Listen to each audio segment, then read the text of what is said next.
ബലാത്സംഗ കേസിൽ രാഹുൽ മാങ്കൂട്ടത്തിൽ MLAക്ക് ഇന്ന് നിർണായകം. മുൻകൂർ ജാമ്യാപേക്ഷ ഹൈക്കോടതി പരിഗണിക്കും. കേസ് രാഷ്ട്രീയ ഗൂഢാലോചനയെന്ന് വാദം. 10ാം ദിനവും ഒളിവിൽ തുടർന്ന രാഹുൽ മാങ്കൂട്ടത്തിൽ. പരാതിക്കാരിയെ അധിക്ഷേപിച്ച കേസിൽ രാഹുൽ ഈശ്വറിന്റെ ജാമ്യാപേക്ഷയും കോടതിയിൽ.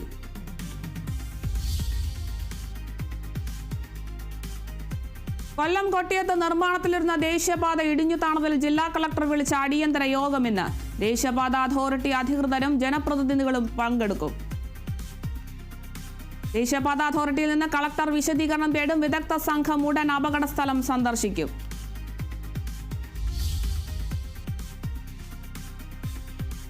കേരളത്തിലെ വോട്ടർ പട്ടികയുടെ തീവ്ര പരിഷ്കരണം നീട്ടി.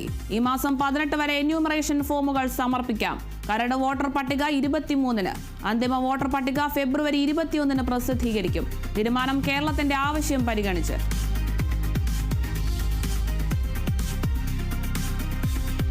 തദ്ദേശ തിരഞ്ഞെടുപ്പ് പ്രചാരണം അവസാന ലാപ്പിൽ.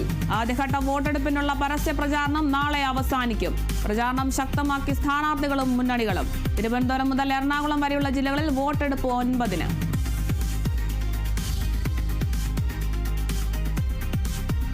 ഫിഫയുടെ പ്രഥമ സമാധാന പുരസ്കാരം അമേരിക്കൻ പ്രസിഡന്റ് ഡൊണാൾഡ് ട്രംപിന്. പുരസ്കാരം ലോക സമാധാനത്തിന് നൽകിയ മഹത്തായ സംഭാവനകൾക്കെന്ന് ഫിഫ. ജീവിതത്തിലെ ഏറ്റവും വലിയ ബഹുമതികളിലൊന്നെന്ന് ട്രംപ്. ഫിഫ സമാധാന പുരസ്കാരം നൽകുന്നത് ഇതാദ്യം.